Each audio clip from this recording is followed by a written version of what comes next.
గుంటూరు నగరంలో వైసీపీ మాజీ మంత్రి అంబటి రాంబాబు ఆధ్వర్యంలో సంక్రాంతి ముగ్గుల పోటీలు అట్టహాసంగా జరిగాయి. ఈ పోటీల్లో మాజీ మంత్రి రోజా కూడా పాల్గొన్నారు. మహిళలు ముగ్గుల పోటీల విజేతలకు 1,50,000 రూపాయల చొప్పున బహుమతులు అందించారు. అనంతరం నిర్వహించిన కోడి పందాల బరిలో అంబటి రాంబాబు, రోజా కోడి పుంజులను దింపారు. తాను ఏటా సంక్రాంతి సంబరాలు నిర్వహిస్తున్నానని, గతంలో సత్తెనపల్లిలోనూ ఈ పోటీ జరిగినట్లుగా అంబటి రాంబాబు చెప్పుకొచ్చారు.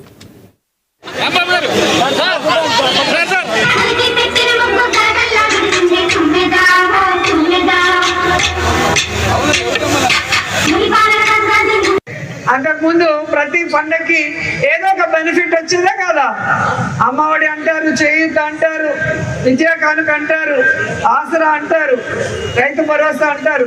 సో ఏదో ఒక రకంగా ఒక సంక్షేమ పథకం మీ ఇంటికి వస్తుంది కాబట్టి మీరు సంక్షేమంతో పాటు సంతోషంగా కూడా ఉండటానికి అవకాశం ఉండేది.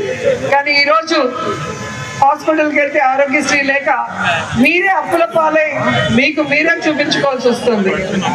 అలాగే స్కూల్స్కి వెళ్తే ఇంగ్లీష్ మీడియం తీసేసి ఈరోజు మళ్ళీ గవర్నమెంట్ స్కూల్స్ నుంచి ప్రైవేట్ స్కూల్స్కి వెళ్ళి అప్పుల పాలయ్యే పరిస్థితి వచ్చింది. కాబట్టి అప్పులు విద్యకి వైద్యానికి సరిపోతుంది, ఇంకా పండుగలకి ఎక్కడ చేస్తామన్న ఒక డీలర్ స్థితికి అందరూ వచ్చేయడం మనం చూసాం.